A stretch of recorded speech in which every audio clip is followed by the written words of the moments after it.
చిన్నపిల్లాడు ఏమైనా తింటేనే కంగారు పడతా. 15 ఏళ్లు బుద్ధి ఉన్న బాలుడు ఈ పని చేశాడని చూసి అందరూ షాక్ అవుతున్న పరిస్థితి. అసలు అంత పెద్ద వైరును ఎలా మింగాడు? దాంతోపాటు ఇంకో హెయిర్ టై కూడా ఉండడం చూసి వైద్యులు కంగుతిన్న పరిస్థితి నెలకొంది.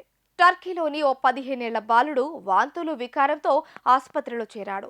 కడుపులో ఉన్న వస్తువులను చూసి వైద్యులు షాక్ అయిన పరిస్థితి నెలకొంది. ఆగ్నేయ టర్కీలోని దియార్ బాకర్లో ఈ షాకింగ్ ఘటన చోటు చేసుకుంది. 15 ఏళ్ల అబ్బాయికి తీవ్ర అనారోగ్యం కారణంగా కుటుంబ సభ్యులు అతన్ని ఫిరత్ యూనివర్సిటీ ఆసుపత్రికి తరలించారు. వెంటనే బాలుడిని పరీక్షించిన వైద్యులు కడుపు నొప్పితో అల్లాడుతున్న విద్యార్థికి వెంటనే ఎక్స్రే తీయించాలని తల్లిదండ్రులకు సూచించారు. ఆ ఎక్స్రేలో వారికి కేబుల్ వైర్ కనిపించింది. బాలుడు ఆ వస్తువును ఎలా తిన్నాడనేది ఇంకా స్పష్టంగా తెలియరాలేదు. పీడియాట్రిక్ గ్యాస్ట్రో ఎంటరాలజీ, హెపటాలజీ ఆసుపత్రిలోని పోషకాహార విభాగం అధిపతి యాసర్ డోగన్ తదితర వైద్యులంతా కలిసి కడుపులోని ఈ భారీ కేబుల్ను, హెయిర్ టైను ఇలా తీయాలని బాగా కసరత్తు చేశారు. బాలుడి కడుపు లోపల ఇంకా ఏమైనా ఉన్నాయా అన్నది కనుక్కోవడానికి ఎండోస్కోపీ చేశారు. అందులో 3 అడుగుల కేబుల్ వైర్, హెయిర్ క్లిప్ కనిపించింది. అయితే ఆపరేషన్ చేయడం చాలా కష్టమైంది.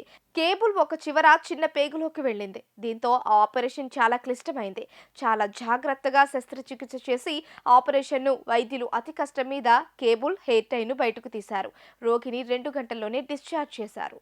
అయితే 15 సంవత్సరాల వయసు ఉన్నందున ఇది ప్రమాదవశాత్తు మింగింది కాదని మానసిక నిపుణులతో బాలుని పరీక్షించాలని వైద్యులు అంటున్నారు. కేబుల్ను బయటకు తీయగా అది 3 అడుగుల పొడవు ఉన్నట్లు కనుగొన్నారు. బాలుడి పొట్ట లోపల హెయిర్ టై కూడా ఉంది. గత సంవత్సరం కూడా ఒక పసిబిడ్డ కడుపులోంచి 17 అయస్కాంత బాల్స్ను ఆపరేషన్ చేసి తొలగించామని, వాటిని చిన్నారి తెలియక మింగారని వైద్యులు తెలిపారు.